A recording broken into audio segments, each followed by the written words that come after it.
Good afternoon, Abraham. It is. I've been doing really good with manifestations in conjunction with synchronicities, and I want to share with you. Manifestations are all about timing, and timing and synchronicity, that's the perfect So combination it's one and of the words. same? Yes, Okay. it is. I want to share some things with you, some specifics. And we want to throw one more Sure, word in, and then yeah. we won't interrupt Sure, again until take your you've time. spilled it. The other word is cooperative components. Cooperative components, timing, synchronicity, it's all the same. And I do all your principles, Abraham, to the best of my ability.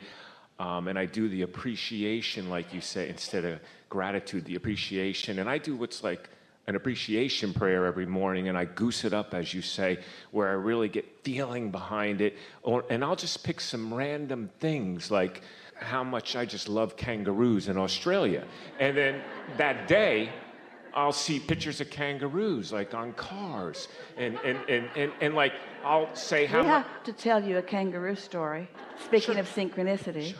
So Esther is in Australia in a carload of people, and someone in the car says, "So where's the kangaroos?"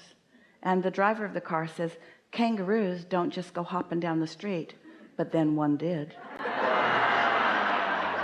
Were you in Australia?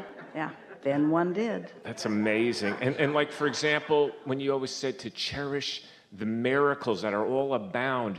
And for example, I love dragonflies. So I'll thank in the morning with my prayers on my knees with so much joy about dragonflies and how they've been on this earth as a species for 300 million years. And I said, you know, I love all the different colors. I'd love to see a blue one or a white one or purple. And then that day, I'll see that exact color. All right. And wait till you hear this. I was in a supermarket and I was going to get some sneakers, and there was a lady coming out from a shop, right? And she said, "What is that? What is that?" A dragonfly right up to my nose. You can't miss it. My nose, it's here.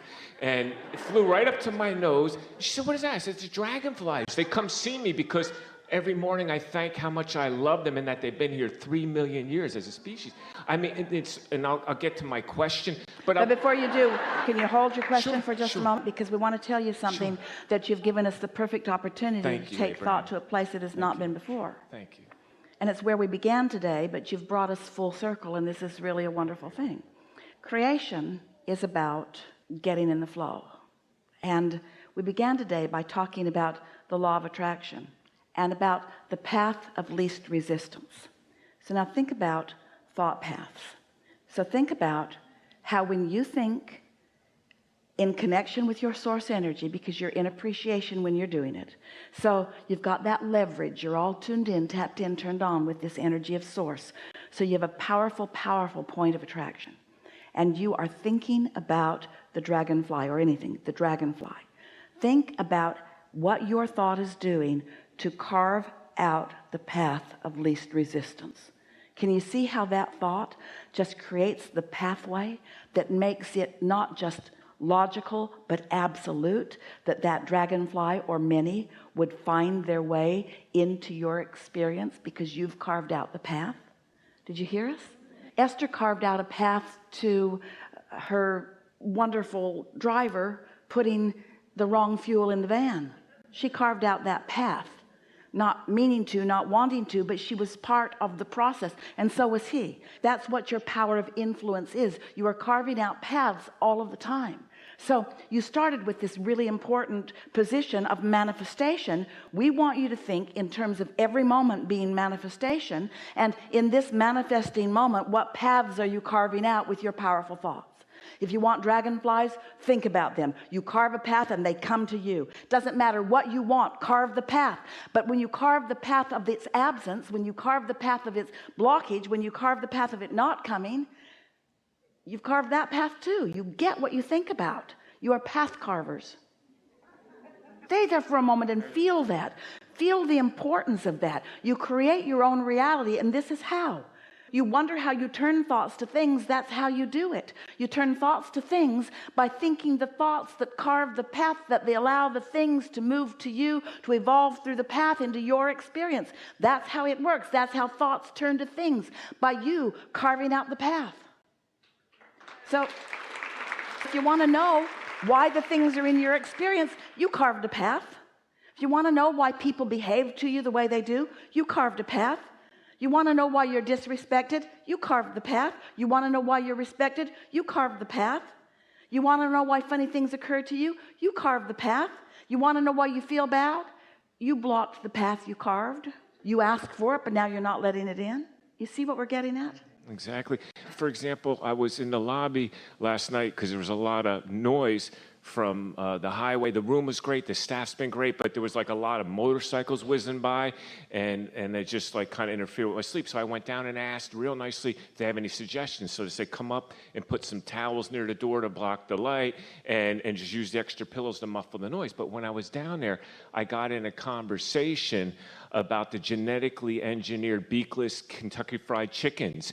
And what I said to the guy is, did you know years ago they used to call Kentucky Fried Chicken, and the reason they call it KFC now is because they're genetically beakless modified chickens. And he did not know that. But wait till you hear this about this manifestation. So since I couldn't sleep, I figured, all right, let's see what's on the TV. So I put on Fresh Prince of Bel-Air, and would you believe, I can't make this up, Abraham, thank you. Will Smith, literally like 2 minutes into the show, is in a full-fledged chicken suit, and he's holding a bucket of chicken. I can't make this up. But leading up to my question, I could cite so many things. I'm doing them like rapid fire. But here's my question to you, and I'm looking for your infinite wisdom of that collective consciousness. Please, what it is I seem to be doing this all the time, this manifestation synchronicity, one and the same on a micro level. When am I going to get those big nuggets like the Lamborghini and that love of my life inside and out? And, you know, and when am I going to get the $1 million? In fact, if I could do it on a micro level, when is the macro level coming? That's all I want to ask. I'm doing everything you're telling me, too. Believe me, and I thank you. When you're ready to let it in. Yes.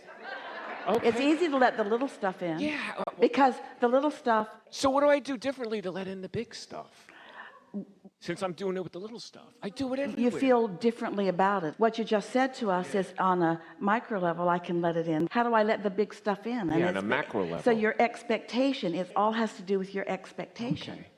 Okay. It's easy to dream a little dream. It's so hard. Just goose it up more for the big stuff? Well, the thing is, if you don't believe something and you goose it up, then you goose up your disbelief. So what you do is you make sure you're satisfied, and then you don't have to goose it up. Law of attraction gooses it up.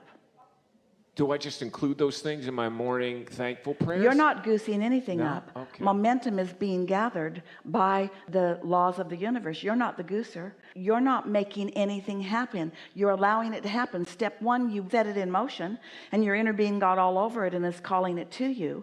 And so it's in understanding that you're not the engine, you're not the motivation, that's all set into motion by the laws of the universe and by source energy and by your own desire. Your work is to get out of the way. And it's easier for you to get out of the way of the little things than the big things.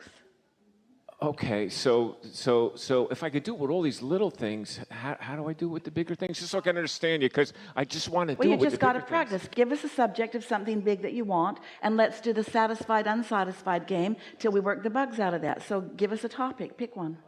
A wonderful lady that's inside and out, beautiful inside and out. All right, so... To just enjoy life, all you right, know? So focus there, and tell us where that stands. In other words, how's that going?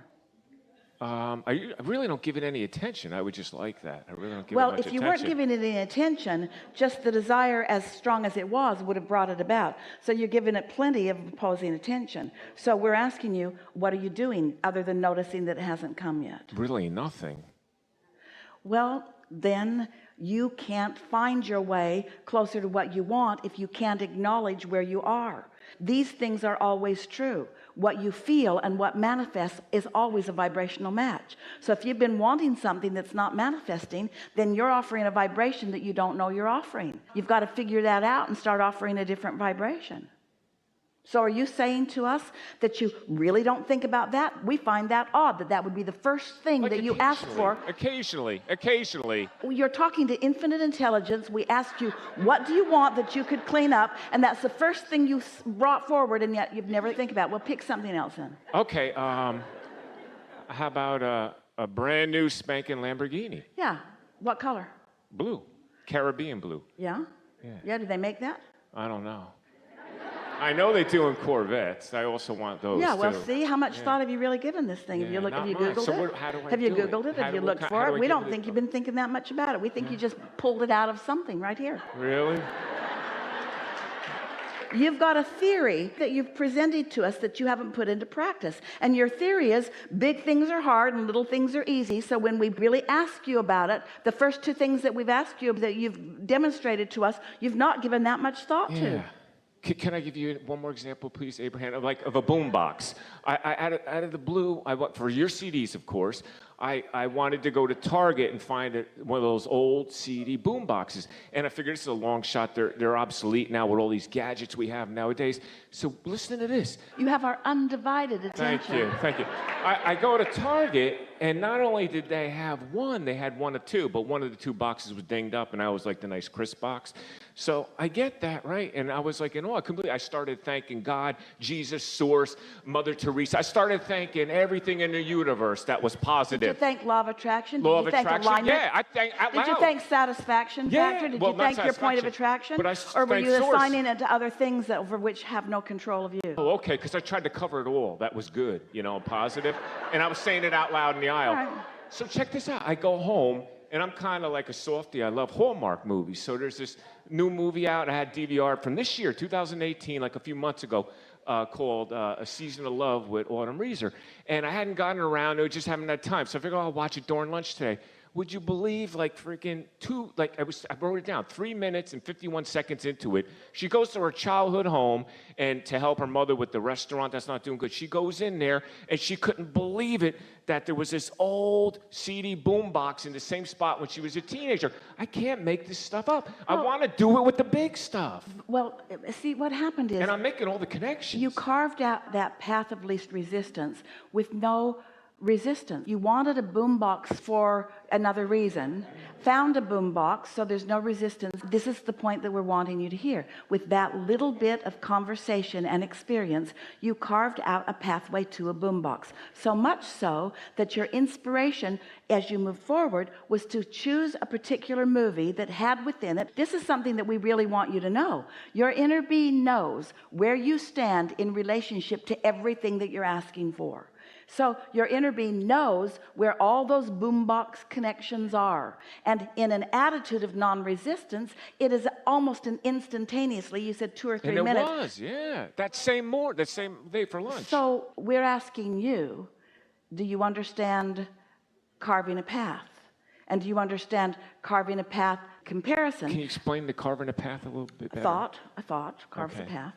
Can you make the correlation between carving a path on a subject to which you have no resistance and carving a path on a subject that you have greater resistance? So where do I have the resistance with the big stuff? That's what I'm trying to figure out so I can pinpoint it and get the resistance away. Well, we think it's just the subject of believing that it's... Okay. Expectation? Expectation is everything, but it's the labeling it as a big thing, therefore a rarer thing, therefore a harder thing, therefore a less likely thing, therefore a more unreasonable thing, therefore a thing that is harder for me to do. That's the thought process that you have carved out, you and almost everybody else.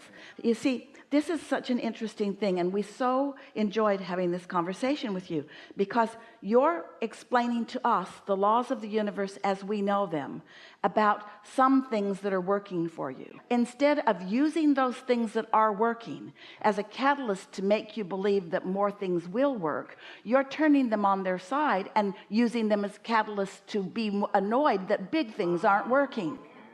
Why do the little things work and why don't the big things work? What you want to be saying is, if this works, then everything will work. And just like this, then something else will too.